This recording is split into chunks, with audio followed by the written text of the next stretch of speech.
গিয়েছিলাম এমন একটা জায়গায় যেখানে প্রাকৃতিক সৌন্দর্যে ভরপুর রয়েছে, বিল, বিলের মধ্যে নৌকা, মনোরম পরিবেশ। হ্যালো এভরিওয়ান, আসসালামু আলাইকুম, it's me Ashraf Ahmed and welcome back to my another blog. আশা করি সকলেই অনেক ভালো আছেন।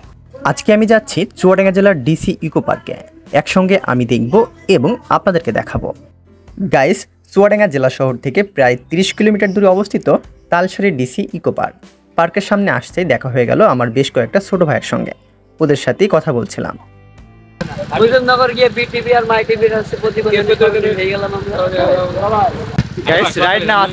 ডিসি ইকো পার্কের সামনে তো ঢাকায় ব্রাদারের সাথে দেখা হয়ে গেল।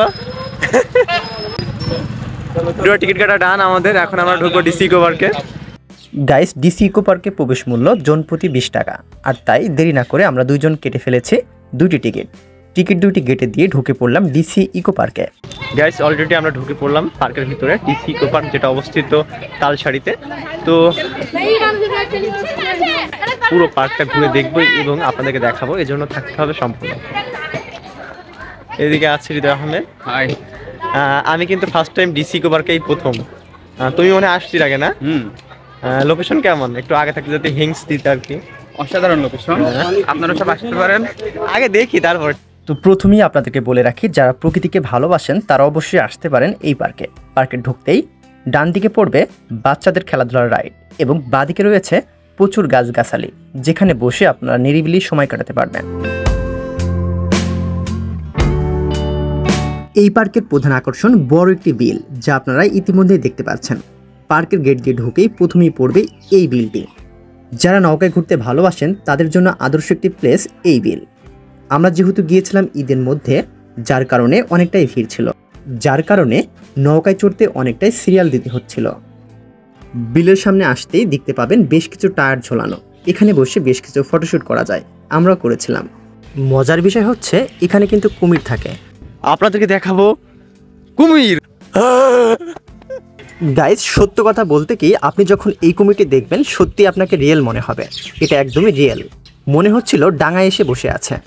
এটা আসলে প্লাস্টিক, আমরা সকলে হাত দিয়ে দেখছিলাম। এমনভাবে আমাদের দিকে তাকিয়ে রয়েছে, মনে হচ্ছে জীবিত। তো এই বিলে কুমির তো আপনাদেরকে দেখালাম, এখন দেখাবো পাতি হাঁস। দেখুন না, হাঁসগুলো মুক্ত বিলে তার খাবার কিভাবে সংগ্রহ করছে। মাশাআল্লাহ, অনেক অনেক সুন্দর লাগছিল। তো আমরা এত সুন্দর ভিউ দেখছিলাম বসে বসে, এরই মধ্যে নৌকা মামা চলে আসলো তার নৌকা নিয়ে। ও চাচা, কত করে? 20 টাকা। কত দূর যাবেন? কত দূর যাবেন? হ্যাঁ, তিনি বলছিলেন বিলের ওই পাশটা ঘুরিয়ে আনবেন আমাদেরকে। আমরা আর সেখানে না গিয়ে উঠে আসলাম উপরে। দেখতেই পাচ্ছেন কি সুন্দর প্রকৃতি। গাইস, নৌকার বেশ কিছু ফটোশুট ডান। এখন আমরা যাবো সামনের দিকটাতে, ওখানে ভালো একটা প্লেস রয়েছে, সেখানে বেশ কিছু ফটোশুট করব, দেন অন্য কোথাও যাব। ঠিক আছে গাইস, পার্কটি সম্পর্কে আপনাদের কিছু তথ্য দিয়ে রাখি। 2015 সালে 22 জুন পার্কটি উদ্বোধন করা হয়। উদ্বোধন করেন তখনকার জেলা প্রশাসক মোহাম্মদ দেলোয়ার হোসাইন। বর্তমানে ইকো পার্কটি প্রকৃতিপ্রেমী মানুষদের বিনোদন কেন্দ্র হিসাবে পরিচিতি পেয়েছে, যা দামোহদা উপজেলাকে আকর্ষণ ও সম্মান বৃদ্ধি করেছে। সৌন্দর্যের লীলাভূমি আজকের ডিসি ইকো পার্কে প্রতিদিন দূর দূরান্ত থেকে দর্শনার্থীদের সমাগম ঘটছে। চুয়াডাঙ্গা, মেহেরপুর জেলা সহ বাইরের জেলা থেকে পার্কটি পিকনিক স্পট হিসাবে পরিচিতি লাভ করেছে। সবুজের বিস্তারের মাঝে রয়েছে রং বেরঙের বাহারি ফুল। বিনোদনের ব্যবস্থাটিও সুন্দর। এখানে বন ভোজনের জন্য রয়েছে অনেকগুলো স্পট। নদীর পাড়ে রয়েছে বিশ্রামাগার, যা সত্যি অসাধারণ। বিশেষ করে ডিসি ইকো পার্কের এই জায়গাটা আরও বেশি সুন্দর, কারণ জলের উপর দাঁড়িয়ে পদ্ম ফুলের সুন্দর ভিউ দেখা যায়, যা সত্যি অসাধারণ। যারা এর আগে ডিসি ইকো পার্কে এসেছেন অবশ্যই কমেন্ট করে জানাবেন আপনাদের কাছে কেমন লেগেছে। তো আজকের এই ভিডিওতে আমি এই পর্যন্তই দেখাবো। পরবর্তী সময়ে হাজির হব এই পার্কের দ্বিতীয় পর্ব নিয়ে। তো আপনাদের কাছে কেমন লাগলো এই ভিডিওটি অবশ্যই কমেন্ট করে জানাবেন। আর যারা এখনও পর্যন্ত আমার পেজটি ফলো দেননি, অবশ্যই ফলো দিয়ে সাথে থাকবেন। ভালো থাকবেন, সুস্থ থাকবেন। ধন্যবাদ সবাইকে।